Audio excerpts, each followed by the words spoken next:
সাবেক ডিবি প্রধান মোহাম্মদ হারুনুর রশিদ আওয়ামী লীগ সরকারের আমলে ব্যাপক পরিচিত ছিল তার ভাতের হোটেল। সেই হারুনের বিষয়ে মুখ খুললেন আরেক আলোচিত চিকিৎসক ডাক্তার সাবরিনা। পেশায় চিকিৎসক হলেও আকর্ষণীয় সাজগোজে ছবি ভিডিও প্রকাশের জন্য বেশ আলোচিত তিনি।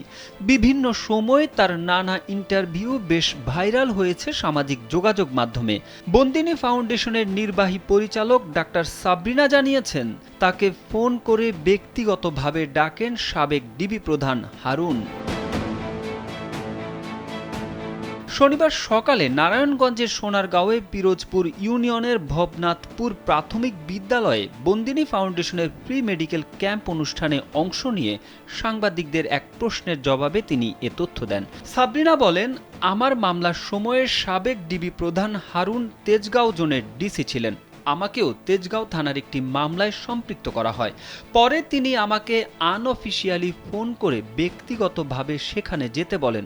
পরে একাধিকবার ফোন করে আমাকে যেতে বলেন, তবে ওনার কি উদ্দেশ্য ছিল তা জানা নেই।